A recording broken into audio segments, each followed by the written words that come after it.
All right, 4.8, page 149, linear equalities and two variables. They use a lot of words in this chapter, so I just want to make it as simple as possible. We're going to go into Desmos.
Dang, I just realized I was paused for my whole explanation. I don't know where I left off, but that's okay. I'm just going to start over again. So, remember, whenever we hear linear, that means a line.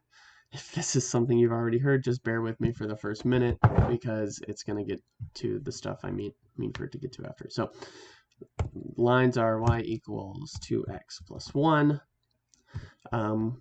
2 is our slope. It means for every 2 we go up, we go over 1, and the 1 right here means we intercept at 1 right here. So y equals this, we get our line from graphing that, and remember all these points on the line represent points that make our statement true. So for instance, we have an xy coordinate 1, 3. See, this shows up on the line. That's because our first coordinate represents our x. So 1 times 2 is 2, plus 1 is 3, and our y coordinate is 3. So substitution, y equals 3. So see, plugging these values in makes our statement true, and that's why it shows up on the line. Another line is another point is 2, 5. See, it rests on our line, and that's the same for the same reason. 2 times 2 is 4, plus 1 is 5. Substitute y with 5. Our statement is true. They're both equal. So that's what it means for it to be filled in. Now, when it comes to inequalities, things other than equal signs, we're going to graph it the exact same way. We're still graphing our line, but at the end of it, if y is greater than or equal to, we still graph our line, but greater than just means we include everything above the line. So we shade it. And why does that make sense? So let's think of this point right here. 4, negative 4. Or negative 4, 4, I should say. Negative 4, 4. All right. So see, it's in the shaded region. That's because negative 4 times 2 is negative 8, plus 1 is negative 7, and negative 7 is less than 4, less than or equal to 4. So that's why it gets shaded. All right. And see, our line is still included here because it could be equal to, which would mean our points from before, 1, 3, and 2, 5, they would still work because they're still equal to. Let's take a look at less than or equal to. What do you think is going to happen? Well, what'd I do? Well, instead of shading above, we're just going to shade below. And why does that work? Let's think of our point 6, 2 here. It's in the shaded region, 6, 2. 2 times 6 is 12, plus 1 is 13. 13 is greater than or equal to 2, so it gets shaded. So pretty much the same thing as before. Like I said, you still want to graph your line the exact same way. Just at the end, there's one final step. Now, there is a difference between less than or equal to and less than. So without the equal sign, that means it is not equal to the line. So instead of including the line, we dash it just so we know it's everything below except the line. Just like on our number line, remember we have our open point and our closed point to tell the difference. Same thing here.